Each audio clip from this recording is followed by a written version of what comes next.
qualified 5 on your offensive line, or is it something else? What are you most curious about offensively? I mean, everybody's out there trying to, like you said, finding that chemistry up front. It isn't just 5 on 5, and you want to find 6 or 7 guys, right? Because things happen just like last year. Critical tight end is something that's of a concern for us, just because there's not a lot of experience there. Mitch is not practicing this spring, but preseason, that'll be good to have a veteran presence there. I think he's going to hopefully have a big impact on our offense. But replacing Ruck will be important because we have some young guys that just haven't played a ton.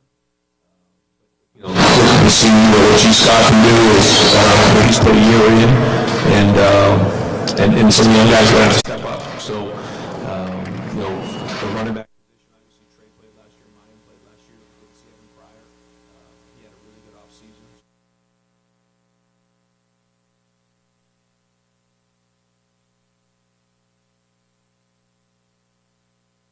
Figure out what the depth looks like there. All these guys are going to play, and then watching the quarterbacks play, and just improve and learn and get more and more reps under their belt. I want to ask you about Todd Fitch real quick, too. Him coming back, his second year as an offensive analyst. He's got such a good resume. He's been an offensive coordinator many, many years. Just how much does he help you on that side of the ball? I've known Todd for a long time, so his presence and his experience and friendship, quite honestly, means a lot to me. Helps in a lot of ways. Just another guy in the building that really helps in a lot of ways. Helps with the other coaches. Very, very good coach with a great background, and he's a huge asset for us. Front row, right? Stephen Means, Cleveland.com. Ryan, obviously, speaking of wide receivers, you guys played 5 routinely in 2019. You guys basically with 2 with Chris and Garrett, and obviously Jackson added to that. Obviously, he's back this year, but outside of him, are there other guys you feel comfortable with? And how many do you feel like you can play come game day? Yeah, we've typically played 5 or 6, like, when you think back on when Terry was here, and Paris, and Ben, Austin, KJ Hill, Johnny Dixon. We've typically rolled a lot of guys, and so, we like to do that, and really what you do is you try to find 1, then you try to find 2, then you try to find 3, and then you try to find 4. And as many guys that deserve to get on the field and get reps are going to get reps, and we typically like to roll those guys if we can, but they have to get out there and earn that work. We have some really intelligent guys out there. I watched Cam Babb work out there, and he's learned a bunch of different positions. Same thing with Emeka. Julian's learned a bunch of different positions, so it's good that there's some versatility there. And we do have some decent depth out there. Some guys, even Xavier Johnson, Sam Wiglis, looking to see what Jalen Ballard can do. So some interesting guys this spring, and they're certainly going to get an opportunity to compete and just build. But this is just the start, and the way we look at it is, these 15 practices lead into preseason, and then preseason number 1 is that 16th practice, and we just keep building that body of work. So good start, but excited to go. We're going 2 days here, then we go on spring break.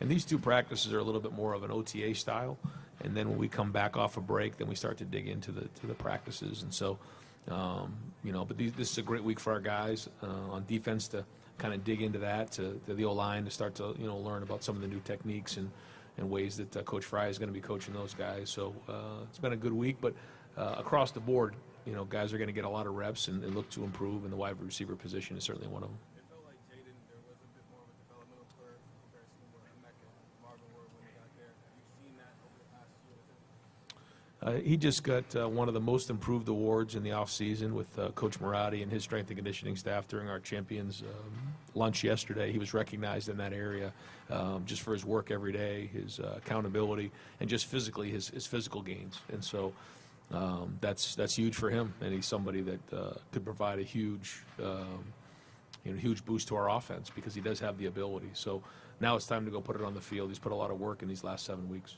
Right next door, Joey Kaufman, Columbus Dispatch.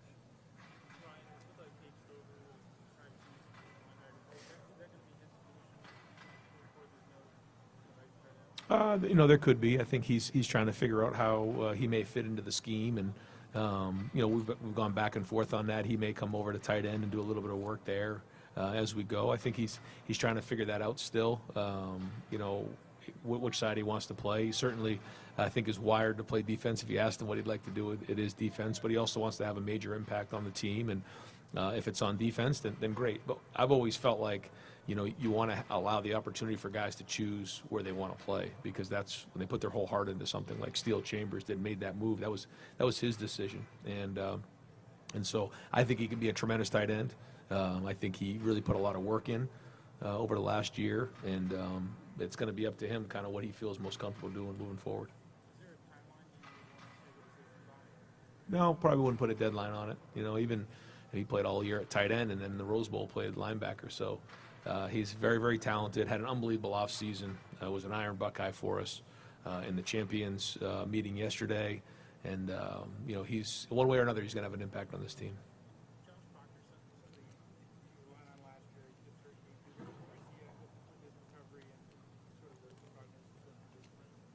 Yeah, so he's going to start working his way back into some drills as we get back off of spring break, and I don't know if he'll be full by the end of spring, but he's working through his rehab, and we're looking forward to get him back into some drills as we push in through the middle of spring.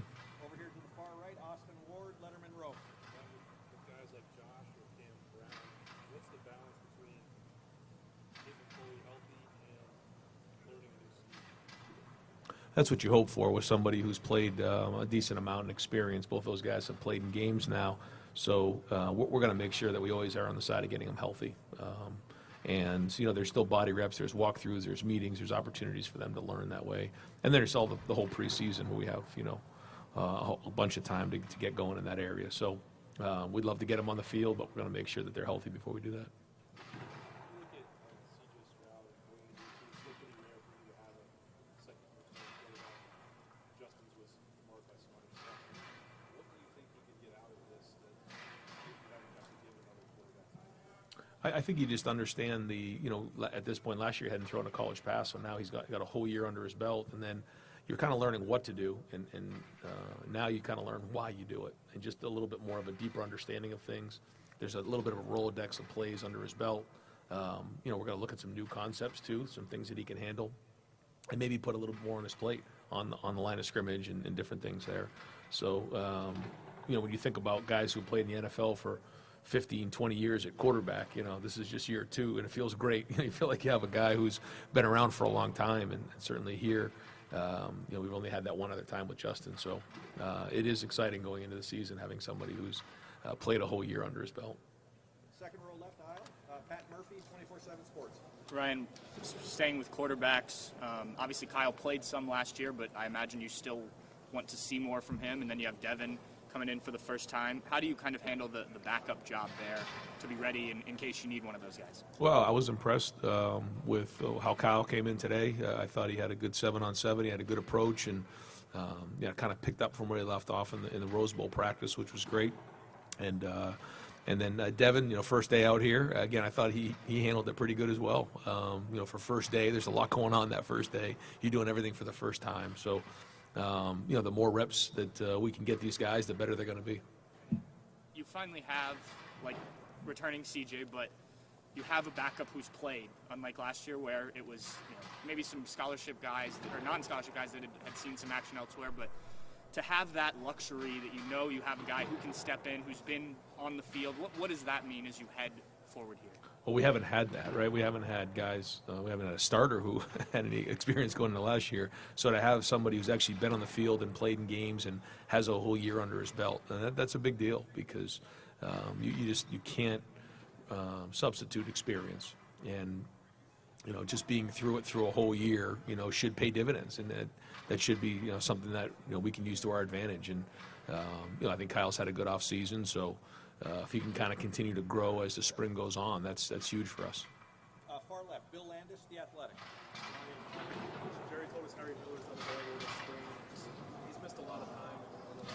Is he able to do anything right now? And what do you forecast in terms of visibility to get back to the basement? Yeah, we have, 2, 4, 6, 8, 10 guys that are unavailable this spring for different reasons, and we kind of keep it at the unavailability list. And there's different reasons for everybody, but and then once we get done with the spring, we'll kind of reevaluate everybody in that area. Over here to the far right, Rob Oliver, Columbus Dispatch. Ryan, Jim Knowles has this title, head coach of the defense. just a title, or is that a new concept kind of for you as you think upon it? What are you hoping to get from that? Well, it's more just the philosophy of like, okay, you know, you are in charge, everybody over there, and he's got a kind of a little bit of an army over there. He's got his coaches, then he's got the GAs, he's got the interns, he's got the quality control guys. I mean, he's got a whole group of guys over there, and when this thing's running well, then the defense coordinator is the head coach of that group, you know, and he's great. He's been a head coach. He's done this before. He doesn't need a whole lot of direction, but he also understands that we have a culture here in place and a lot of pride in what we've done around here. So I think he's jumped right in, bought into that, but also at the same time, you know, taking this thing and run. And you can see why he's had success. He's very organized, a very good communicator, and has a really good scheme. Cornell, Duke, smart guy. Yep. Is it maybe an odd question? Can you be too smart in football, or as a coach that you're overthinking things, and if that makes any sense? Well, I think he's very intelligent, and I love being around really smart football coaches. And really, you know, when you talk about experience and doing things over time, you learn and you grow as time goes on. And you try to figure out what that balance is of, you know, new things, whether it's special teams, offense or defense, or just doing the things that our guys know really, really well. And really good coaches can teach multiple things and scheme and plays and defenses and execute them at a high level. And that's really the work that is done during the off season, so that when you get in season, you can pull back on that. And that's really what we're doing right now. It's about the training and the meetings and utilizing the time on the field during the walkthroughs and the individual drills. And you know, to me, you know, the average coaches are the ones that just kind of let's just get the team and try to coach it off the film. You know, I think the really seasoned good coaches do some of their best work in the meetings and walkthroughs and those type of settings. Right in front, Nathan Baird, Cleveland.com. Mitchell Melton working with the defensive line, I guess just where does he fit in positionally now? Is it something that is being tried there? Is that perfect? Well, we think that his skill set allows him to do a little bit of both, so we're going to kind of cross-train him in that area. But his size and his ability to rush, you know, is going to give us some different things. And him being able to put his hand in the dirt, you know, he'll work with Larry a little bit, and he'll go over with Jim and work some at linebacker. But we're going to try to do the best we can to have as many of those kind of hybrid guys to make the defense guess a little bit and not be as predictable with the front. How much of those things are coming now from, I guess, just the fresh set of eyes that you're getting with Jim and Perry and Tim? Are there other instances of that where they took a look at this roster, they saw guys that were better, and they said, this is a better fit, or you've got some new ideas? Yeah, that's really what it is. But we've been really careful to do that because we're not on the field yet. I think that will happen organically over the next month once we get on the field, because just watching somebody on the during the workouts, you can tell some different things like we've done. Mitchell's one example of that. You know, Cade kind of fits in a little bit of that world too. But once we get on the field and these guys get a chance to see him move around, identify, diagnose, run to the football, work some of the techniques that they may need to do those job descriptions, then from there we'll kind of adjust. But we're going to start off like we do, you know, which is our base defense is, you know, 4 down and 2 linebackers and 5 DBs, and then we'll kind of grow from there once. And that's really what college coaching is. It's adapting to your personnel and trying to figure that out. And our guys are getting their arms wrapped around that now. Back row right, Jeremy Birmingham, Letterman row. Last year, when CJ sat for the afternoon, his hard shoulder, and you mentioned something to the effect that he needed to decide if he wanted it. There was something to that effect. That he needed to decide if he wanted to take that role or be the guy. Now that he is decidedly the guy, quarterback, how do you guard against that potential complacency, knowing that he's sort of entrenched now, heading into this spring, where there's maybe not as much pressure on him to come out and be perfect every minute? Yeah, I think when you dive into CJ, you realize he's highly motivated. You know, just the way he came out and played in that Rose Bowl, you can see that he comes out with the mindset that he has something to prove every day. He does. That's just the way he's wired. I think that's what gives him an opportunity to be great. Is he great yet? No, he's not, but he's on his way there. And I think it's that approach of I have to prove myself every single day. And I think that's just the way he was brought up, just the way things have happened in his life. And I expect him to be that way throughout this spring and into the preseason and then into next year because, like you said, there's still a lot to prove. And I think that's just the way he's wired, and he's very competitive in that area. If I could ask about Cam Martinez back catching punts a little bit. I mean, is this just a byproduct of trying to find a role for him skill set fits there so well? I mean, what is it that you guys are looking for, obviously, in this string? No, he's kind of transitioned pretty well to the nickel position, and I think that's going to be a pretty good role for him. That's a position that I think fits his skill set really well. This time of year, we're going to try everybody back there. As you know, he played offense and has really good ball skills. You saw a couple of the interceptions he had last year. I mean, that's really one of his strengths. So, we're always trying to train guys, especially in the spring, in the return area, because you can get into a season and get short in that area. So, always trying to look for guys who can do that. Right in front, Colin Gate, Rivals.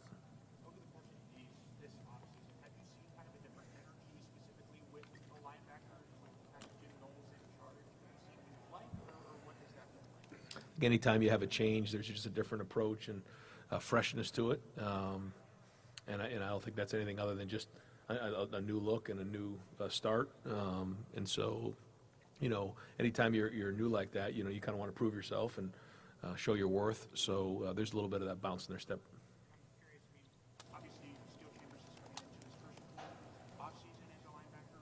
What have you seen from him? Does he have an increased energy? Because it seems like there's a lot to prove when you're in kind of full offseason training as a linebacker instead of anytime yet. Yeah, I think the expectation is that he's going to play at a high level this year, along with the other guys who got a bunch of reps last season.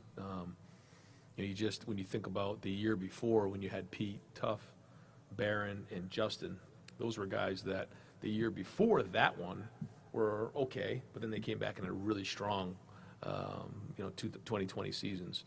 And so the 2021 season was okay, and we're hoping the 2022 season for the linebackers is going to be excellent. Second row aisle, Doug Lamarice, Cleveland.com. Ryan, is Paris Johnson first guy up at left tackle? Yeah, right now. Yep. Obviously, he has that tackle background, played inside last year. What do you think that transition will be like for him? Yeah, we recruited him as a tackle. We always felt like he was a tackle, but, to his credit, he wanted to get on the field last year and really learned a lot playing last year at guard, just pad level, understanding calls. I mean, it's really going to pay dividends for him down the road. But now making the transition to tackle is he's played it his whole life other than last year, so it's not like it's new to him. But this will be his first time starting out there, and he's going to grab onto it, own it. I mean, his approach every day, his work ethic, all those things are really off the charts. And I know he's already started a great relationship with Justin, so this is just a start to it, and we'll kind of get an idea where we are about midway through. But he has high aspirations, and he's a high achiever, so when he sets his mind to something, it usually happens. And we know you want your receivers to be versatile and know multiple positions. Garrett Wilson, after a year in the slot, went back outside last year. Jackson this season, stay in the slot, might go outside. How do you think that evolves? Yeah, both. Yeah, we're gonna have to move Jackson around. That's just how it's gonna have to go. And so even last year in the bowl game, he played outside a little bit. Caught the big touchdown pass and a 2 tight end set. So he's a quick learner, and really the more, like you said, the versatile those guys are, and we can move them around, the better we're gonna be. So I don't think there's one guy that's just learning one position. I think they're all learning multiple positions right now, which is really the way it should be done. Is that moving guys around, especially with Jackson, is that to help just free up some other opportunities for other guys, or is that knowing every defense in the country is going to be trying to stop Jackson Smith-Njigba and you want him all over the place to make that more difficult? Both. Yeah, I think, but when you take away Jackson, then, we also have the run game, and then we have, we have some other good receivers too on the outside. So that's the idea, is when you have that balance, and if we can get some play from the tight ends too, and even Trey out of the backfield in terms of the passing game. Now there's going to be some one-on-one opportunities, but there's no question there's going to be times where guys are going to try to double Jackson. We'll have to be creative in that area, but they can't do it every play, because then they have to give up some other things. And so we'll try to figure out ways to do that, and part of that is moving guys around, but another part is just making sure that we get everybody on the field and guys are playing, and I think that's important. Second row left, Dan Hope, 11 Warriors. Workouts where there's some other guys who really caught your eye with their improvement in winter workouts this year? I probably will forget all the guys that got recognized yesterday, but just offhand, a couple of the young corners, J.K. Johnson and also Jordan Hancock, were two of the guys that were recognized as most improved. I know I'm going to forget some guys, but it was good to see those guys get recognized. They, both put their work in last year. J.K. got the shoulder, and Jordan spent some time on a scout team and really worked hard, and they, they really put a great off season in. So I know they're looking forward to get on the field and practicing here. In terms of leadership, I know you have a couple captains coming back, but are there any other guys you've really seen so far this offseason step up and really take on leadership roles? Yeah, so what we did in the offseason, not to get into too much of what we did, we decided that leadership was the number one thing we needed to get done in this offseason. And so through a process, we ended up explaining to everyone what leadership was, asked who wants to be the leaders of the team. They then volunteered. We then voted, had a voting system to vote guys onto a leadership committee. We voted 24 guys onto those on that leadership committee. And then during the off-season program, we assigned 12 squads. And in those 12 squads, 2 leaders were assigned to each of those groups. And through that 7-week period, we really forged a lot of leadership throughout the group. And there was a lot of ways that Coach Mick and our strength and conditioning staff did that. A lot of competition. If somebody was late, there was community service on the weekend for the whole group. And so a lot of accountability, a lot of feedback.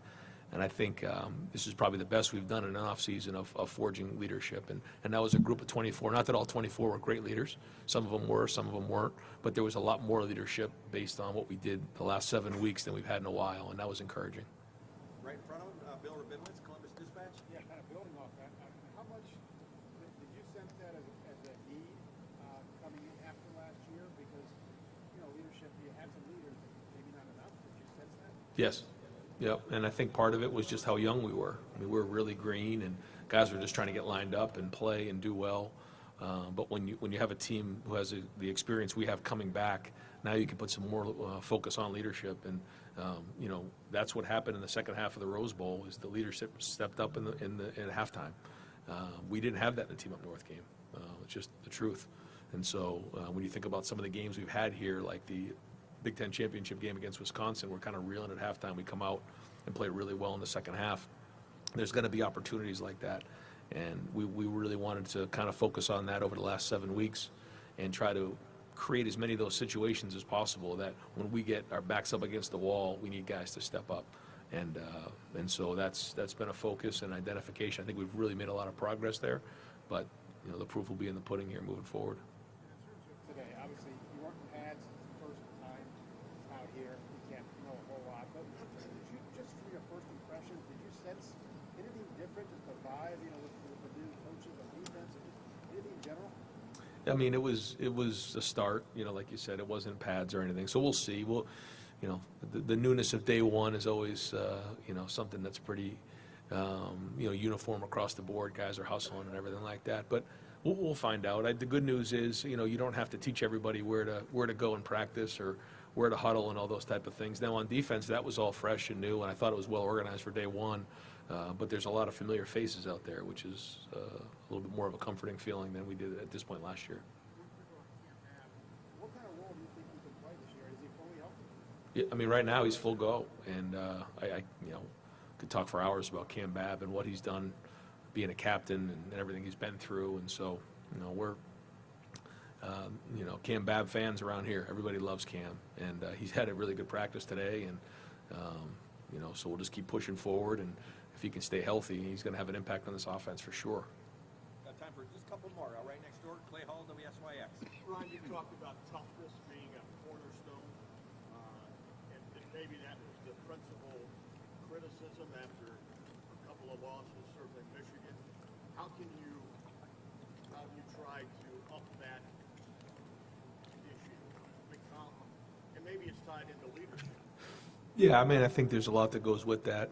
We certainly played tough in a lot of spots this year, but there were times where we didn't. And but that again goes back to the off-season program, and it goes back to leadership, and that's where we've been really focused our time over the last 7 weeks. Right behind him, final questions come from Tim May, Letterman Row. Okay. Ryan, as you look at there today and you're watching the defense, how curious are you about what's going on over there? I know you're the head coach and Sure. the offense, but notice about it that's different about it? You know, the stand-up Leo guy. I don't know how much y'all even got into that, but how curious are you about what you're watching there?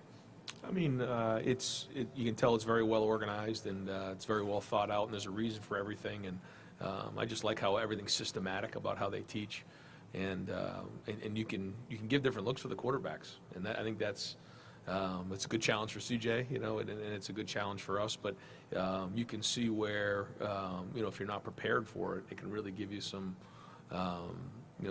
strange looks. But at the same time, the guys are well taught and they're playing with really good technique. So at the end of the day, it's about, pad level, defeating blocks, and tackling. And I think that's the combination that so far we're seeing, but, got a long way to go, is, the schematic challenges that you see, but also being fundamentally sound and being well coached. And what told you that Jim Knowles could be a good teacher? Like you just talked about a while ago, a lot of people are smart, Yep. but they can't teach. I mean, what just was a tip-off as you were looking at him Yep. that he was a good teacher? Just calling and asking around. I had a long conversation with Coach Cutcliffe. Was unbelievable just being able to share with me, and that conversation was something I really appreciated.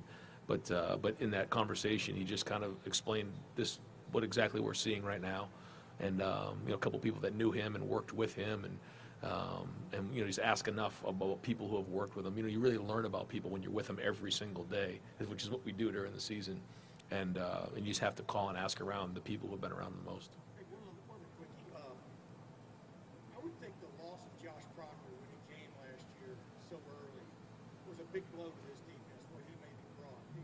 Are you already projecting seeing him on the field again, even though he can't necessarily go full go throughout spring? I mean, just what would his presence, I guess, mean to this defense? Well, we have a lot of safeties now who have played because of last year and because Josh wasn't around. So there's some experience back there, which is good.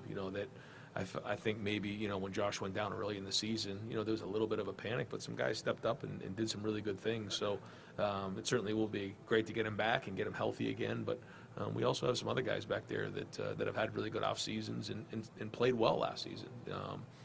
Not good enough, but that's another year under their belt, and so they'll come back and be stronger this year. So we have created a little bit of depth there, but we all know what Josh can do, so it'll be exciting to get him back. Great. Coach, thank you very much. Yep, thanks, guys. Yep.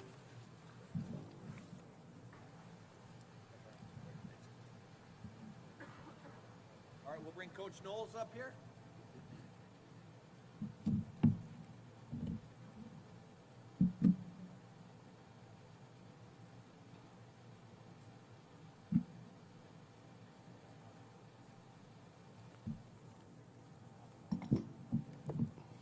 All right, Coach, if you're all right with you, we'll just open the floor up for questions here. We'll front row, left aisle. That's Dave Biddle from 24/7 Sports. Hey, Dave. Hey, Coach, good to see you again. I'm curious about your philosophy when it comes to teaching proper tackling. Ohio State missed a lot of tackles last year. Is tackling one of the things that you actually have to practice it, actually bringing guys down to the ground? I know it's a fine line, though, 'cause you don't want to get your guys hurt. Just what's your philosophy on teaching proper tackling? You don't have to practice bringing guys to the ground. You can't. We're trying to save bodies. The amount of blows that a guy takes is really important to us. And I really made a change a few years back. One of my best friends at Cornell, a guy named Tom McHale, was one of the first, his wife, to donate his brain to the concussion research. And it really made me change everything that I do, and I think the whole sport has now changed. But the bottom line is, you don't have to practice bringing guys to the ground. It's all about position. Tackling is technique and timing. So what I'm looking for out there is to make sure, I call it owning your hip, right? And you can do this all year long. You don't need pads on. You just have to own your hip. If this microphone is the runner, I got to have one guy here, and he's just got to be in good position, and he's got to tag the hip. And then I got to have another guy here with his near leg up, and he's got to tag the hip. And you can do that all over the field, and you don't ever really have to tackle anybody.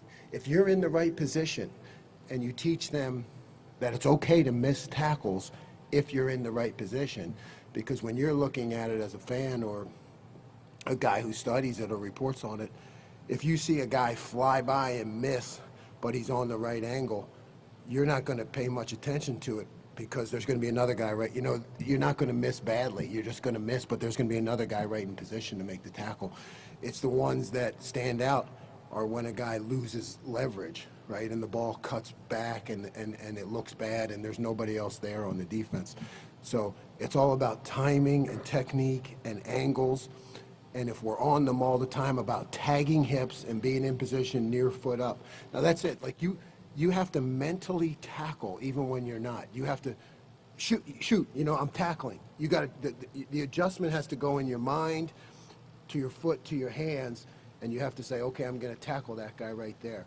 And when you do that, and if you do it over and over and over again, and I think if you look at the teams I've had in the past, we were great tacklers, but we never tackled in practice. You know, we just worked and harped all the time on position and where you at on the sideline, where you at on the field. Vice, own your hip. It's an 11-man game. If you're going to miss, let them miss. It's okay if they miss aggressively on the proper side of the runner. So a lot of it is just without pads. Some defensive coaches preach about rugby-style tackling. Where are you at on that? I'm into it, for sure, because the standard approach, again, if this is the ball carrier, what we all taught going back to Woody Hayes was head across the bow, head across the bow. I mean, when you're making a tackle, we don't use the head anymore, so you don't teach that. So now you teach near leg, near shoulder profile, because you're keeping your head out of it. Well, if you're keeping your head out of it, then that's naturally, as the runner gets away from you, that's naturally going to turn into a roll tackle. You know what I mean? So everything we do is really based off of those principles, keeping your head out of it, and it all turns into rugby tackling. It really does. There's not, you know, we are not harping on those major contact collisions in practice, even when we get pads on. We're not. It's football. It's a physical game. It's going to happen. But we're really teaching angles, keep your head out of it, use that rugby approach. We'll go to the far back. Adam King, WBNS-TV. Coach, I'm just kind of curious how much this season so far, the spring and off season, have been different for you compared to the other times in your career now that you're at Ohio State taking over. Well, it's different because it's it's the Ohio State, you know, and it's different because everything here, the expectations, the amount of resources that I have with coaches on the field, analysts off the field, recruiting resources. I mean, I basically have everything I ever wanted, or anything any coach could ever want. You know, when you dream about being a coach at this level, that's it. All the resources. So that makes it different. I'm hyper-focused on my role and my job, and I don't have to worry about other things here because our administration and the program is all going to take care of that. So it's just, yeah, there's a hyper-focus for sure. We'll go over here. Austin, look to the far right here. Coach Austin Ward, Letterman Row. When you look at the roster, it seems like you have the body types or athleticism to do whatever you want at linebacker. When you look at those two primary spots, what differentiates them for you? What are you looking for in guys who might take those spots? Yeah, there's not much difference between our two linebacker positions, and they really need to be able to play in the box and in space on the edge. In the box and in space. Blitz and cover. So we're really looking for complete versatility out of those positions. I mean, if I find a guy who is more of just an internal tackle-to-tackle guy, I can adjust things to make sure he's in that position. But right now I want to put the guys in as many different positions as possible to see what they're good at so I can build things around what we have here. How long do you think it takes somebody like Ship to transition over to the defense and learn what you're trying to do? I know it's one day in practice, it wasn't fast.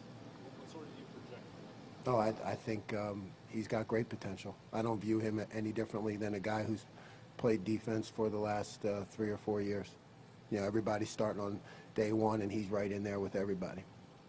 Second row middle, Rob Aller, Columbus Dispatch. about players keeping their heads out of the play. Do you have to keep your head out of it as a coach and not get the academic ahead of the athletic? Does that make sense? Well, yeah, I think that's a great point. I have coaches, we all have certain schemes, and you're right, things that we want to install, things that we know have worked for us in the past, right? That's the academic, that's the coursework. You know, I have a whole set of coursework that goes from level 100 to 400, and you're right, it's not about what I know, right? Players don't care how much I know, but they know how much I care. So it is about just learning, like you said, what can the guys that we have do best? Then it's my job to take from the things that I know and boil it down to what they can do best. So athletic first, for sure, and I have to always remind myself of that. That's why it's a great question, and because I can get in my head and start fast forward and and think about the upcoming opponents and what we're going to have to do, but I need to find out what our guys can do first. You view yourself as a teacher first. Yeah. So how have you improved? Yeah, I've improved a lot as a teacher, right? I mean, teach, motivate, demand. Teach, motivate, demand. So, in the past, maybe I jumped to demand too soon. Now it has to be teach, tell them what you want to do, give them a reason why they should do it, right? So we always try to illustrate why this works. And then if they don't get it, go back and teach again. And, when you finally get to be demanding, if you've done the right procedure, then, they're ready to be demanded, So I'm much more thorough at the teaching part, direct teaching, responses from the players, keeping the meetings lively, interactive, things that they can look at on their phone, because that's where they live, and really approach teaching as to what the players, how their life goes every day, Yeah, and then if the student hasn't learned, the teacher hasn't taught. Now that's like, when you get through a career, you start to, when you're young, you'll get upset, if a guy doesn't get something, and now I look at it like, hey, that's my responsibility. He has not learned it well enough because I have not taught it well enough. So you're always constantly looking at yourself like, how can I approach this better to be a better teacher? Part of that culture change. I mean, 30 years ago, you could just tell a guy to do it, to do it. Today, you've got Yep.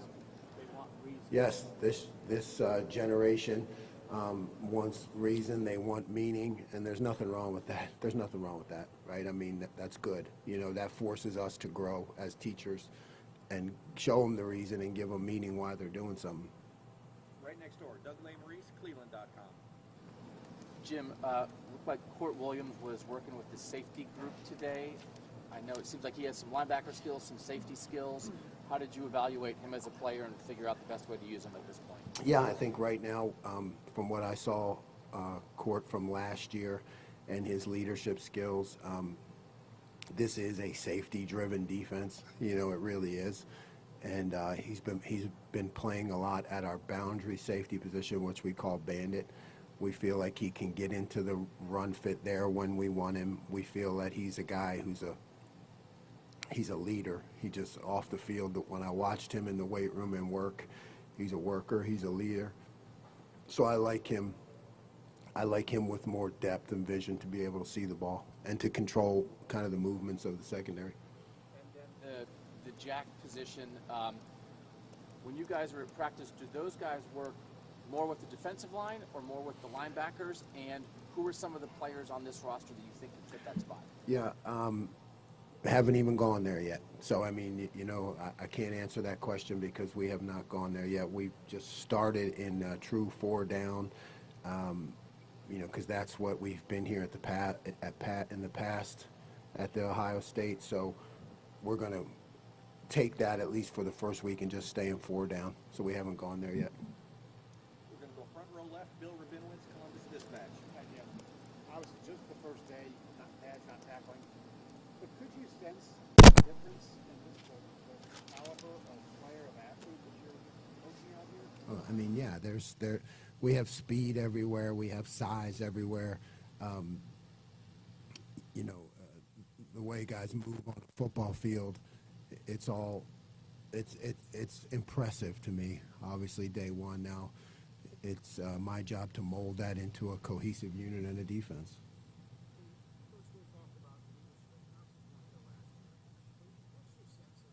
On this team, what you've seen in the 7 weeks? Yeah. I think we got a real chance. I'm still studying, but when you watch what Mick does in the weight room and those guys and how they organize things and how they challenge things, and Coach Day set up a real leadership program to develop leaders. So I'm just kind of sitting back and watching that,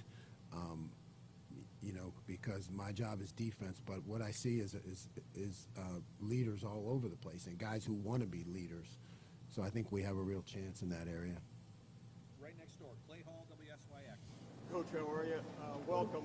What have you learned about the rivalry with the team up north since you've been here? A lot of people think, well, they can score 45 a game if this Jim Knowles takes care of the defense. We got this thing. I tell you what, it is impressive to go against one of the nation's, if not the best offense right here, on the practice field. And I see that. I see what Coach has done and all the offensive coach has done with talent, and I know that they're going to be great. And we do have to raise our level of defensive production and accountability to match that and to match what Coach Mick does in the weight room.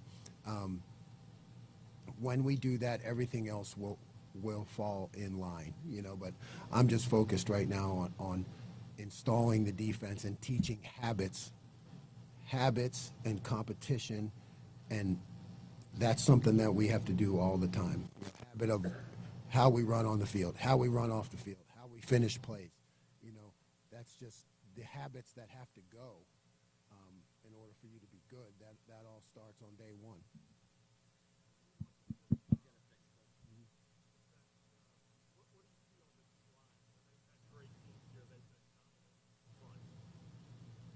Where are you right now at the very beginning? At the beginning, I see a lot of talent. I see a lot of want to. I see a lot of numbers, depth. Now we have a lot of guys out too, right, for the spring on the D line. So, I see a cohesive unit and what Coach Johnson has done, and I'm real confident in the front. That they're going to be one of the better fronts in the country. Right behind him, Tim May, Letterman Row. Yeah, Tim, Josh Proctor's not going to be able to take part fully in the spring. He has some tape behind him, et cetera. I'm trying to remember if you were at Oklahoma State and he was being recruited, you knew of him, et cetera. But how do you keep a guy like that in mind, even though he can't go, maybe full go, et cetera, through the spring, even though he has got some video? Yeah, it's my job to make sure that he still learns, and Perry's job to keep him engaged mentally, and all of our jobs to encourage him to stay involved. But when it comes to on the field coaching, there's not much we can do, right? He's got to take a lot of mental reps. We got to just give him encouragement, because I remember him from high school, and from what I've seen on film, he is a guy that can really have a positive effect for our defense on the field. So it's just really mental reps and encouragement. One other quick, was there anything worse than a lecture class when you were in school? And maybe you like lecture classes, but is today more about just the individual? Each individual has a button to push, so to speak. You got to find that button as a teacher. It all depends on the professor or the teacher, right? I mean, I had some great lecture classes. Jim Moss, one of the leading psych professors in the country. I remember that class was great. It had like 1,000 people, but that's because it was interactive. And even back then in the 80s, he had short video clips and different ways to grab your attention. So, I mean, there is a role for the lecturer. Like when I get the whole defense, there is a spot for that, but I have to grab their attention. I have to give them a reason to be interested and stay interested and to respond back. Now, you're right, those things can't be long anymore. They got to be short, right? I mean, I think the attention spans nowadays are shorter. But then it does move to a lot of individual teaching. But we can still have good lecture classes, but it is the role of the professor to be great. Right next door, Bill Landis, The Athletic. Jim, previously it's sort of been either Ronnie or Ford plays out recent years. Do you envision those two guys being able to play together? Does Ronnie have any skills that Reese? Yes, the answer is yes. I do envision them both playing together. What did you observe about Ronnie, I guess, when you were able to watch him? Seem a little bit out of the field at that point. Yeah, I just think he is a heads-up guy. I think he's a football player. I think he understands defense. He communicates. He's got a great personality. He's everything I want in a safety. So I definitely want him on the field, and I want Cord on the field too. Over here to the right, we have time for just a few more questions, folks. Front row there, Joey Kaufman, Columbus Dispatch. Jim, Kate Stover was over working with linebackers today. He has a tight end background, played some linebacker in the role as well. What just, it's only one practice, but just what are your kind of early impressions on him? I mean, Cade is, I can tell already, from the off season, he's a tough guy. He's, what Mick would in the weight room would call a dude. He's just a guy that shows up, goes to work every day, and he's a guy that's going to fight for the Ohio State. So I now have to find a role for him, right? So kind of starting off at linebacker, he would be a guy that might morph into that Leo Jack position. He's a guy I kind of see that we need to give him a job to do. I mean, he's a frontline guy. We need to give him a job to do, put him on the attack, whether that's from the linebacker position or up close to the ball. But I'm still trying to figure that out. But he's a guy that I'm counting on to be a part of the defense. Right next door, Nathan Baird, Cleveland.com.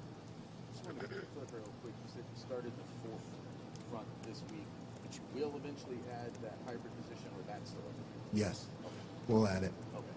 And Ryan said that some of the young cornerbacks, the guys who were freshmen last year, were among the guys who recognized the most improved. What over this winter did you see from guys like J.K. Johnson and Jordan Hancock, and what they contributed?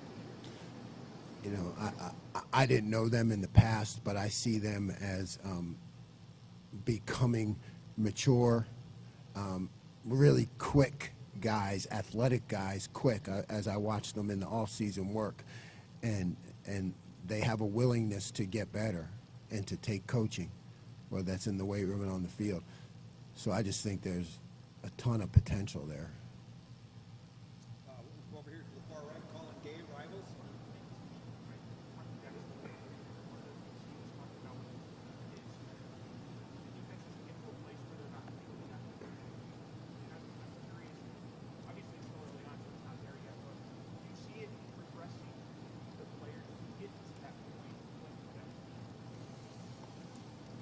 That's my job. I mean, my job is to get them there, because he's exactly right. When it comes to Saturday, I tell them all the time their mistakes on Saturday are on me, because if they haven't reached that point where they can play free within the scheme, then I haven't done a good enough job teaching them. So, yeah, and then when you watch guys now, you're right. You got to give them the benefit of the doubt, because when you watch a guy that doesn't know what to do, right, he can look lethargic or hesitant. I got to get them to that point. That's the bottom line, and when you install a lot early, sometimes that locks a guy up, but I'll keep adjusting that so we can get guys to play free.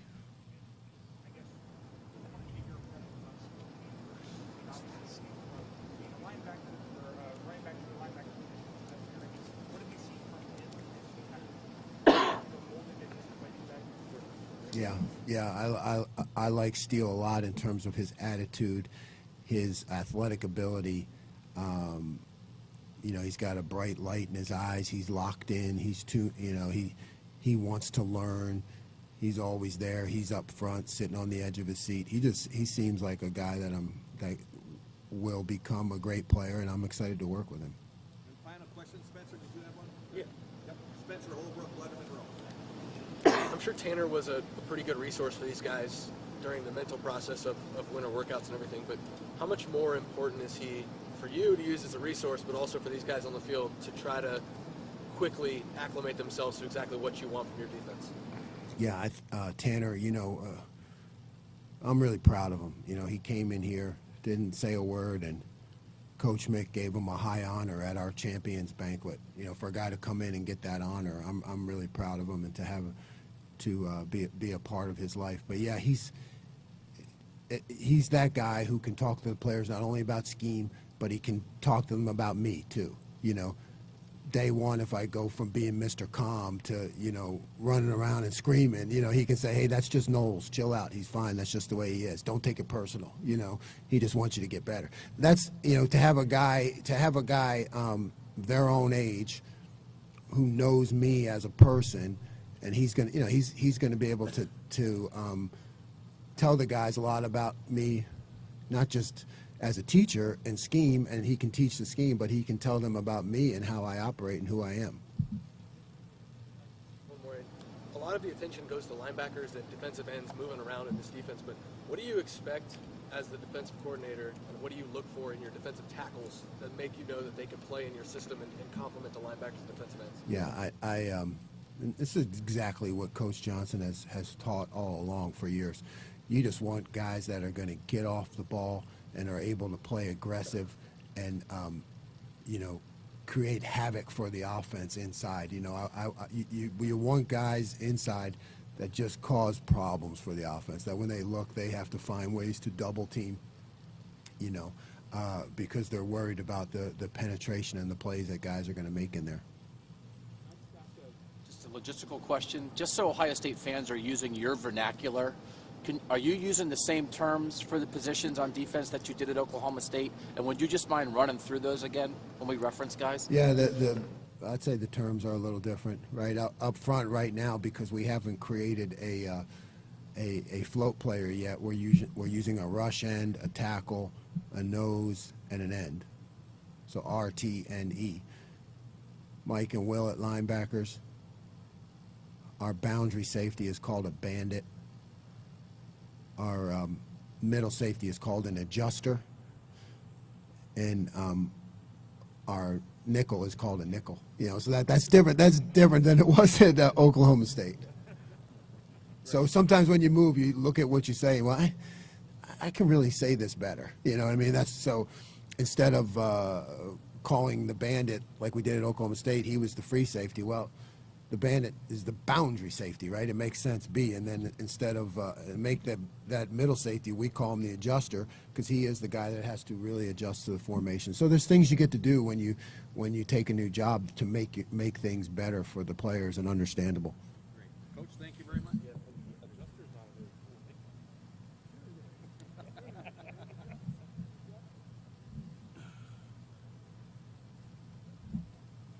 Kevin coming? Yeah, we'll have Coach Wilson here in a moment, guys. I'm not putting the word adjuster in this. You came through the heavens and clarified everything. I was like, how do we have to say?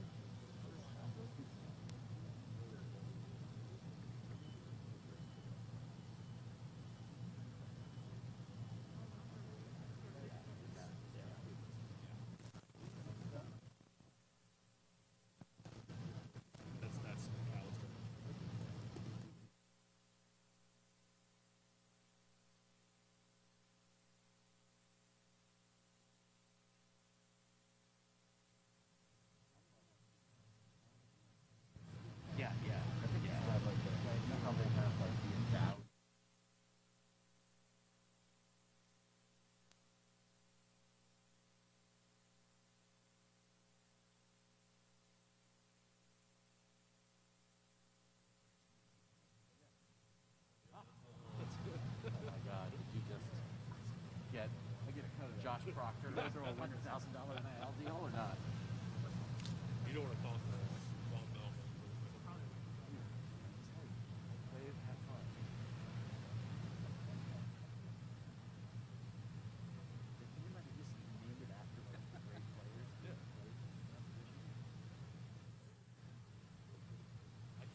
knew there was no bullet, but I know like didn't they call the nickel strike? Oklahoma State was boundary strike and sorry, it was bandit strike, and then there was boundary strike. Rover. Now the Rover's the adjuster, the bandit's still the bandit, the strike is the nickel. No. Bandit is now boundary. So he said he's not twice said that bandit was free safety at Oklahoma State, but everything I read said that Rover was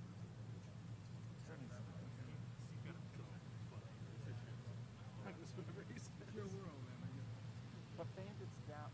Bandit is the bullet, is the strong safety, is the boundary safety. It's all And the adjuster is free safety. I think a lot of the responsibility is like one of the guys, but every time they snap the ball, that's right after the Boston. All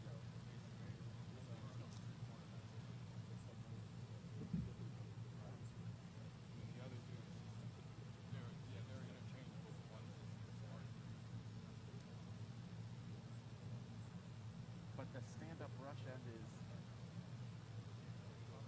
called it a flow player, he called it a rush end, but it's also a Leo, but it's also a Jack. I think it's all the same. No. Flow? I think the Russian tackle nose is traditional. My assumption that I guess the Russian would stay the Leo. It's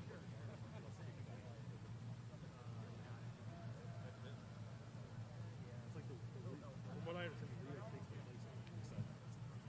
Media day. I know they can call it Leo. Yeah, it was unbelievable. Mainly the greens were so fast. All right, folks, we're going to open up the floor for Coach Wilson. We're going to open up over here to the right, Austin Ward, Letterman Road. Hi, Austin. Ryan said that Paris would obviously start this season at left tackle or start spring.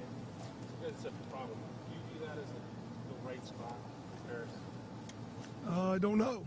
I mean, because you'd like to think athletically, but at the same time, that's the quarterback's blind spot. And so it's really you need somebody who's going to be very. He's a tremendous athlete, tremendous upside.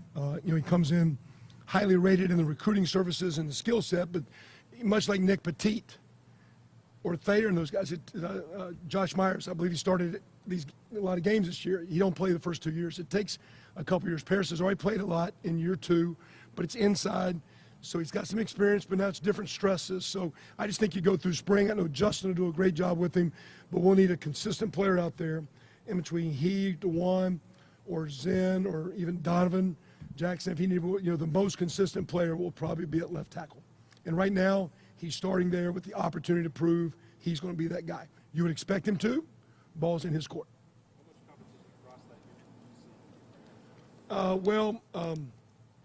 I thought Josh Fryer would be in the mix, and he's limited. So I kind of felt he was, kind of time to get in there. And I think Zen's come along nicely. Jacob James has had an outstanding offseason, gives some good depth inside. But there's probably a little bit of separation from the 5 based on experience and talent. But again, to big sign in the weight room or in the training room, durability versus ability. If they can be here every day, practice every day, get better every day, they'll have chances to be our main guys. But time's going to tell. Middle aisle, Justin Holbrook, WCMH. Jim talked about how much the offense is going to make his defense better. I wonder. That's just a defensive coach in spring ball. He's trying to butter us up for tomorrow's practice. I'm not buying it. What can you learn from him and his defense and his experience? Well, it's interesting because we don't. Sometimes I think you can get real anal as a coach specifically. Okay, what's going in? Through time, and it really started with Coach Spurrier's background with Coach Stoops. If you put a play in, you better be able to block zero. When they blitz everybody, bare front. You better be able to throw it if they drop 8. Play cover 3, cover 2, cover 1. Whatever. So if you put a play in, you better have your answers. Versus say, well, I want it in just against this look.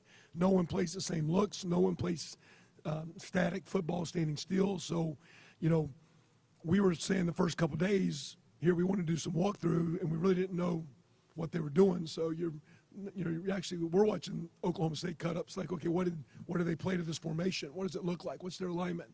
And as we go, I guess we'll get a better feel. But it appears early that it's just a lot of multiple looks where I think which I think is what really great defenses do. They have the ability to be gap sound, stop the run, but they make the offensive line and quarterback work every play. So there's a lot of movement, but there's still gap sound. There's a lot of alignments, but the coverage picture changes. So the quarterback thinks he's got one coverage, ball is snapped, here comes people moving at him, and the coverage is changing in your ability to think on your feet. And so it appears there's going to be a lot of, quote, moving parts. I know he would say they got to make sure they stay sound as they do that. But for me as an offensive coach, we get attacked very aggressively on Saturday from defensive teams, multiple coverages and schemes and fronts and movements and twists and blitzes. So I think the more stuff you see, you get immune to it. The more you stress the offensive line, the more you stress the quarterback in practice, the better Paris and those guys will become, and the better CJ and Kyle and Devin will become. So I'm looking forward to it. It looks like it's got a chance to, he's got a lot of tools in the toolbox, it looks like. Over here to the right, Rob Aller, Columbus Dispatch. More moving parts, better features, better right, I guess. What's your definition? What makes a good teacher? I would have said 15 years ago, the ability to keep it simple, to understand. I always felt in my world I wasn't that good a player, so I kind of knew some things I had to do to give me a chance. And I knew I think I heard Marshall Falk a few years ago when a guy ran some 4.2 something at the combine and say, well, the best way to slow a guy down is make him think. So I think a great coach can give coaching points, but allow his players to, in time, understand it where they're not thinking. I tell my players should tell you that if they're thinking, they don't know. The thought is they know what they're doing. They know it's this route at this depth, or it's this block, or it's this call. If they're thinking about it, they don't know. So I would have told you a long time ago, to be a great teacher, it's your ability to keep it simple, to give your kids a chance to play as hard as they can play, as fast as they can play, be sound. Not so simple it's vanilla and easy for the defensive coaches to defend. I would tell you now, too, it's going to, you better have the ability to connect. And, for example, like I explained the other day, we call a pass play that's called naked when the quarterback's by himself. I go, why do we call this naked? And some of the answer I got, and I was just trying to help them understand why it's called this, because I thought it would help them, because I think we're in a generation where kids want to know why we're doing things, or why do you call it that way, or why are we doing this drill? Why do we run? You guys watch us in warm-up, and everybody's got a ball. Why do we have a ball? Well, we're doing it so when you run, you're not running with the ball loose. We're trying to cheat a little bit and get ball security while we're stretching. And so I think one of the abilities now to be a great teacher is your ability to connect with kids and invest time with them. So the ability to keep it stupid or simple, multiple looks, but they will keep it simple. Stupid motto, KISS, keep it simple. But also the ability to connect and get people to run. I think if our players believe we're getting them better and you're spending time with them, you can push them. But if they don't believe in you, or they don't think you're getting better, it's hard to coach a young man. Right next door, Doug Laborice, Cleveland.com. Kevin, the experience C.J. Stroud got last year, obviously he's going to be a much more experienced quarterback this year. I know it's the first day of spring practice, but what are you even thinking about with a guy like C.J. as he prepares to be a year 2 starter? I think, again, we can, so much of our game's been done from the sideline.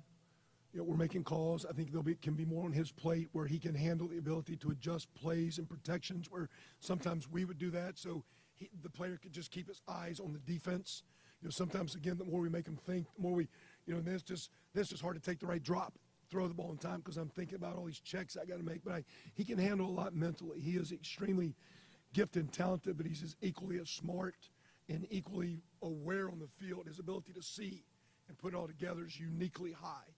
So I think we can just put a little bit more on his plate. I think Ryan's got a phenomenal amount of confidence in his ability to trust him to get protections right and get the ball out to the right guys and not force it. I was thinking, though, as a veteran player like him's got 1 year under his belt, 13 games. And Jackson, our veteran players are third-year guys. Mitch Rossi's back in his 6th year, and I think Matt Jones is a 5th year. But It's like if you're a four-year guy now, you seem like your grandfather around here. It's like our veterans are second-year starters. And that being said, to me it's exciting about maybe how good CJ could be. Because you'd like to think here's a guy that started high, but you'd like to think there's a lot more in that ceiling.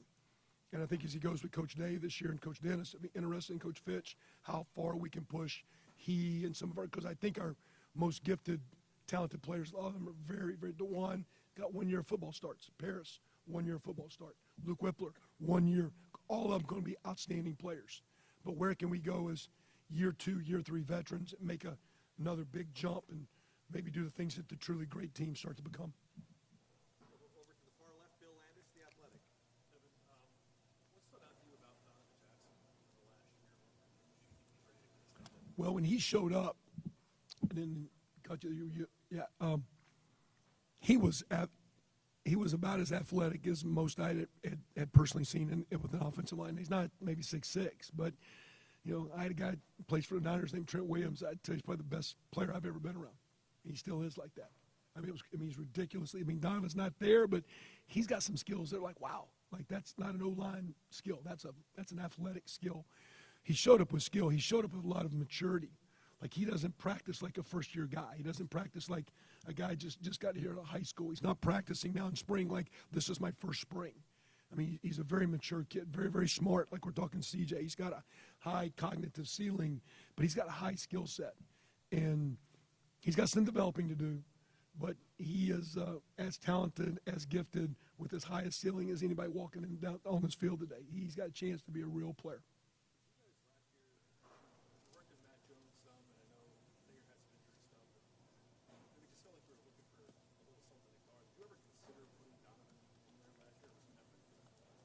I think at the time, Coach Stelbert said probably a little bit more confidence with Matt and the older guys, although he practiced there. And that's why we went to the few snaps. We did the big package in short yardage. He played tight end.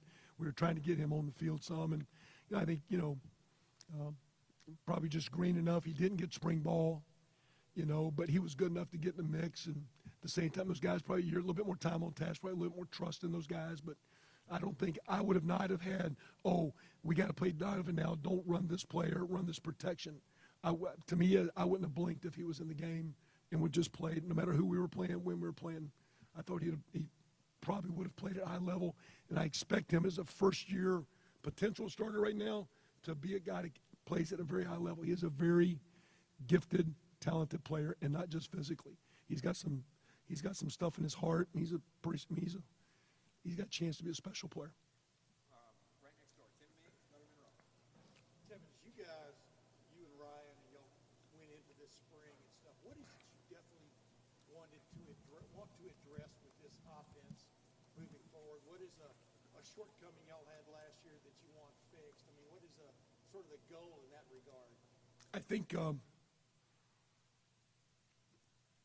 we got some young receivers. They got to make, we played at a high level, so just because they've finished the season well, that we continue that because that's been big. But I think the consistency of our running game and our ability with the tight ends to complement that position. We're losing Jeremy, so we're going to be a little bit greener there. If you don't, I see some guys, not that these services have it, statted out route, but I think a lot of people have Jeremy rated as the top, 3, 4, 5 tight end in the draft. You guys say he doesn't catch the ball, watch him play the whole game. He's because when he's not there, you got to throw too much or the quarterback's got to run. When we've had he and Luke and those guys there, so I think the tight end position, helping that line balance the run game, that we can stay on schedule with just more nickel 5 and 6 and 7 yard plays, and those are hard. You start out the game, the box is loaded, you run for 2 and 3, and sometimes maybe we can get a little impatient. If we're going to be the best offense in the country, that means we win the games. And when you don't win the games, you can take those stats and say, look at your stats, your offense is really good. But when you come up short a couple times, you're not that good. And we need to be good enough. So we're talking about being an offense that takes care of the ball, that has the toughness and physicalness that it needs, the ability to make the big play, but the ability to punch it in and drive down the field to be an elite offense. Right now we're a good stat offense. But to be an elite offense, we got to be a little bit more consistent, a little bit more better pad level, a little bit more running through trash at running back, tight ends playing stronger. We can be better, and that's going to be our goal as we build through spring in the summer preseason. Not that we're going to load it up, because you got maybe the best quarterback going. You got a couple dudes out there that really can make some plays. But when you can put the physical presence with all that, you got a chance to be something neat. Is there any kind of scheme adjustment, though, too? Because you talked late in the year last year about it. Just a couple of the better defenses, y'all had trouble getting aggressively up the field in a blocking situation in the run game and stuff. Is there any adjustments going on in that regard, or just tweaks? I'd say more tweaks, and I think trying to, in time, figure out what tweaks best fit this group. So you can sit here and complain about a tight end not being able to make a certain block, or a guard or a tackle make a certain block, but sometimes it's in relation to the phase of the play. So if you're asking a guy on a matchup to hold a block for 3 seconds and time is against him and he's not dominant enough to make that block, well, he's going to have a hard time against critical defenses. So how do you execute that play with the phase of the play, the tweak of the play, the spacing of the play, the timing of the play, that those guys can make the blocks versus complaining, hey, you can't do it. It's our job as coaches to try to put them in better positions, try to help them identify and target guys better, and at the end of the day, just be good enough to line up and play the game physically the way great teams play. Right next door, Clay Hall to the SYX. With the attention that Smith and Jigba's going to get, who's the biggest beneficiary, maybe, of defenses, looking at him or doubling him or whatever? Yeah. Can you see that already happening?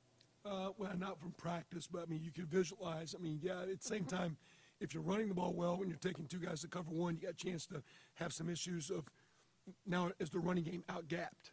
So if you've ID'd it right, if you got 2 guys guarding 1, well, that's basically the guy that's supposed to be guarding the quarterback that they never guard. So now we're back to even numbers. So if we can get in situations that you're getting brackets and one guy's taking 2, now, from a blocking deal, there's not an extra guy, quote, in the box. How can there be an extra guy in the box? When the extra guy's in the box, they're playing him one-on-one. So you 2 guys are playing me. Well, instead of you playing the run and you playing me, when you guys are both guarding me, there's not an extra guy in the running game. So that, again, you see what I'm saying? So the running game will be a beneficiary, let alone the other targets per se. And then, I mean, end of the day, Coach Day and Coach Hart will do everything we can to figure out a way, because that dude's got a way of getting open too. So we'll keep. We're just gonna say, okay, we'll try our darndest. He's pretty good. Right next door, Bill Rabinowitz, Columbus Dispatch. Kevin, Brian talked about the leadership that was missing last year. How much did you notice it, and what do you think of the progress? I noticed it in February, my first workouts with my position, that I thought our attention to just, number one, us doing our job at a high level. We were doing it good, but I just felt earlier, the season I think went so late. We're back at it. You're back at it in your early workouts. Transitioning from off of COVID to in COVID, you got to be here every day when they're used to that. And just initially, I think we didn't do maybe as good a job as we needed to of getting our players in positions of setting the tone. I think Coach Dan and Coach Mick tried very hard this year to not them set the tone. Like say, going into the bowl game, there wasn't a player meeting. I kept telling you guys we were practicing good. There wasn't some meeting about, look, here's what we got to do. I think the guys knew. We didn't have a lot of meetings about let's develop leadership. We just try to put them in places and say, hey, you're in charge of these guys. So if they're not doing well, that's on you, and help them. And so I think Coach Mick and Coach Day did a nice job of putting those players in positions to teach them how to hold people to standards, how to communicate to them. We asked them to judge their group and grade their group certain times. So now I have an opinion of you. I didn't think you worked out very hard today. I thought you did a great job. I thought you were awesome. And not to take it personal, but be a leader, hold people accountable. Don't be a fake leader, be a real leader. And I think short term, it's off to a great start. We'll see, again, the proof is in the puddings when the bullets are flying, the games are going on, it's loud, and okay, we got to make a stop. We got to get a first down. We got to get a touchdown. We got to get a 2-minute drive. That's when you like to see all those things, not just so we got our toes behind the line for a drill. We're onside when it's 4th and 1, critical, and you can't hear at certain places we play. It's going to be really loud, and everybody can function. We can make a critical play, and we can win another championship. Travion, he obviously made a huge splash in certain games, but later in the year the production wasn't as good, and most of it wasn't his fault probably. But what do you sense in him this year, and how much of a weapon do you expect him to be? It's really good. I will say, too, though, I really like, Mayan's always done pretty consistent. I think Evan Pryor's coming on, and there's going to be some good competition there, too, which I think you always need more than one. I think with the volume of plays that we play at receiver, tight end, and running back, you need to be 2 pushing 3 deep, 2.5 to 3 deep to get through the season and to get through key games, and not to milk out a game because you beat someone bad, but all of a sudden it's a critical game, and you need a second or third guy that can play championship football. So I like the way the back room's running or looking through the workouts we just started. I don't think we'll know more until week 3, week 4 of how we start playing with pads on and their ability. Because staying on schedule sometimes is that 3-yard play is 5, and sometimes that's the running back. The ability to not look for the big play. I had a chance, my original coaching mentor was Randy Walker at Miami, and he was a tremendous running back. I saw Bobby Carpenter. He played with his dad, Rob, was his tailback, Randy's fullback. And Randy always coached running backs, saying there's not a lot of dollar bills laying on the ground, but you can find some nickels. And you just take a nickel, take a nickel, take a nickel, you'll get your dollar. If you stick it and you trust the read, the big plays will come. It's like baseball. There's a lot of singles. If you're looking for home runs, you're going to strike out a lot. So I think as a young player, you start looking to make big plays as a runner. If you just trust the read, trust your talent, and run, big plays will happen. I think the more he plays, the more you'll see big things out of him, Evan, and mine, and the whole crowd there. Time for just a few more behind Bill, Dan Hope, 11 Warriors. Kevin, you said before the Rose Bowl that G. Scott still needs to get a little bigger, was still kind of growing into that tight end role. What kind of growth have you seen from him over the course of the winter going into spring? Gotten into the 230s, which is good. Just watching some tape with the recruit I had in here of practice day. I mean, some of his fundamentals are in our best blocking positions. Still learning it. I did some really nice things today on the field. I think consistency, for him, do it again, because time on task. I think to be really good, sometimes it takes 2 years. He's getting ready to go into his second year at tight end, so I think he's still maybe a ways from, because, again, I do think he has a pretty good ceiling now. He's not going to be a 255-pound kid. But I think we can get him to upper 230s, pushing 40.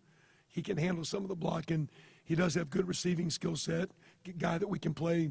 Mitch Rossi, a tight end but a fullback. G, a tight end but a receiver spot. And move those guys around and let Coach Day and Coach Hartline come up with matchups as we put the pass game together. So a really good winner. Not just because he gained weight, but really good winner. Looking for him to have a consistent spring. Come back with the summer, consistent fall. He's going to be in the mix to be one of the 2 or 3 guys that should play a fair amount. He's off to a good start. Coming up with plays, Coach Day, Coach Hartline, you guys have a passing game coordinator now, a run game coordinator. You're still here. Day's calling plays. Justin Fry used to be an offensive coordinator. Just what's it like in that offensive coaching room right now? All of you guys kind of drawing up plays and figuring out how this offense will operate. Well, we're coordinated. No, it's, at the end of the day, I think we got, more than anything, I asked a couple of the young coaches, and they said, it's just interesting listening to everybody talk, because it's just, what do you see? I always saw football is a little bit, say, like if you're over and again, I know we got some things going over in the European area that's not of, kind of struggling with some countries, but just when you go, you didn't travel far, but it was a different language, where you see things differently. Well, football's like that. I see things differently than Justin, although we're similar because we kind of have line guys. Ryan sees things different than me. He's a quarterback. Hart sees things from a receiver perspective. Tony as a running back. And so Corey as a quarterback guy. And so today, like we're doing center quarterback, and I made a comment to Corey after we did center quarterback. I said, hey, make sure you get a check count in next time because the center needs to hear that just to help him. Because we all there's a lot of great communication. The key is, at the end, we're all on the same page. And here's what we want to try to emphasize and do. So we've always had a pretty good group. But when I came here with Coach Day, we were charged with Coach Meyer to make sure our group was cohesive and worked together. And we've been a very good offense the 5 years that me and Coach Day have been here. And I think our key is we've worked hard to work together and to figure out how things that we can block, things the quarterback can do, the routes we like, how to put together and score points. But we've always worked together. It's not been about your play, my play. It's what do we do? How do we do it? How do we work together? And our group right now is doing that as good as we've done. And we've done it, I think, very well for 5. I think it's one. We have great players.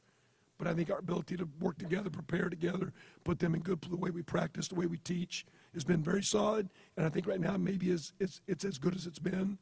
And I think it's just a credit to, we got a bunch of titles and all those things, I guess. But at the end of the day, we got good coaches. And our job is to collectively work together to put a great product that our players and most importantly our fans deserve. And that's what we're doing.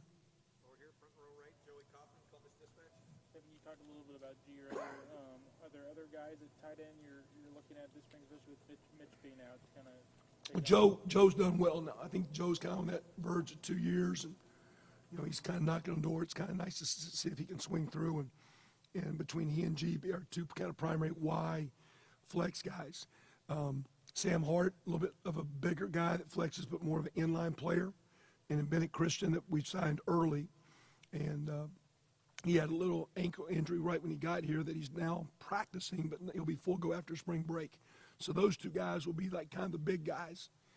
And then we got little Herb Street out there playing a little fullback with Patrick Gerd and with Mitch. We got a couple, 3 guys we call them the H-back, fullback. We got guys like G and Joe that can be H-back, split out guys.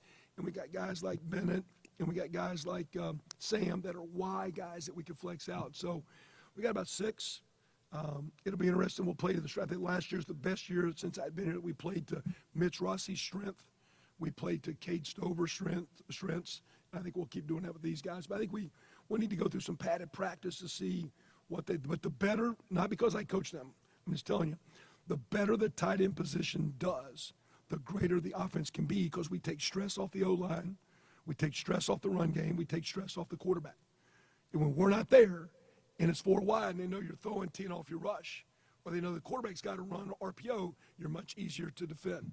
So as that tight end fullback position can be a quality high-end contributor, this offense has a really great chance. So we got inexperience at tight end right now, and they've had a nice winter, but they're going to need to have a great spring, great summer, and great preseason because I think as that group goes, we're really determined at the end. A lot of guys will get more credit, but their ability to do their job will make us complete or will knock on the door.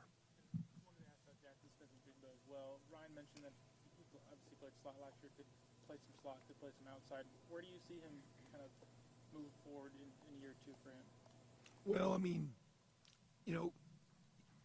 if you played 2 tight ends, but they got to be playing well because, you're taking Marvin off the field, you're taking Emek off the field, you're taking Julian off the field. So if you play 2 tight ends, that's a great chance to get him outside. That's all we've always done that when we went 12. Who's the next 2 guys? So that's always an easy way to get Jackson outside if we're playing 12. But we're going to play 12 when 12's good. If 12's not good, we're in 11. If 11's not good, we're in 10. The more we can get some 11 and 12, I think the better our team is. So that's a chance to get him. I think right now, we really like the way Jaden Ballard's come on. He's had a nice offseason. He's knocking on doors, starting to show flashes. We got some young players. I think we stay initially with Jackson inside. He played a couple plays today outside. It's not stressful for him mentally or physically to do. I think we just start there and see where it goes and trust Coach Hart and Coach Day. And if there's a lot of 12, you see him outside more. If there's not a lot of 12, he's probably inside most of the time. But there's been a lot of times, I don't know if you noticed this, but we'll take the inside player and just put him outside. And maybe we'll leave him, we'll motion him back in. I mean, those guys move around, and Hart teaches them basically concepts so they all can play multiple spots. It's not very hard. And final question, the front row here, Nathan Baird, Cleveland.com. We were told Harry Miller's out for the spring, at least in terms of actual practice reps. Do you still envision him competing in the preseason for a bigger role, and would that be at any of the interior spots? Yeah, he would be inside, and again, timeline and those things. But Harry. To me, the difference between center and guard, center's got to handle the ball, maybe make a few calls, but his skill set and size fits those 3 spots. So, when he's back, he'd be whether it be the center spot or the guards. I think right now, Jacob James just came on at center. Toby Wilson's in there as well, but Matt Jones is probably still our second center, based on Fryer or Zen, some of these other guys, how they come along if we needed to play someone. So Matt Jones is starting guard, Luke's is starting center. Matt's probably our second center, although Jacob's had a great spring and advancing his way like he needs to do. And Ryan also mentioned Evan Pryor, one of the guys who's kind of singled out for having a big spring. I guess what do you still need to see from him development-wise where he would push? I'd say very much what we're talking about, consistency. Okay, just keep doing what you're doing. Don't even need it any better. Just do it again. Just do it again. Just keep stacking up a day. Take those workout days. Now do an inside drill. Okay, you just ran the cones and you just hit the weights. Now stick that inside zone play just like you're out here running around cones. Okay, now people in the way. It's a play, but play with that confidence. So let's just see him play. And so had a tremendous offseason. He and Jaden Ballard for young guys had great off seasons. Jacob James, great off season. That's what young players need to do to become players that we need to help us out, and looking forward to see what those guys can do. So if he just will stay healthy, stay consistent, he's got a chance to have a nice big role with the offense this year. Thanks, guys.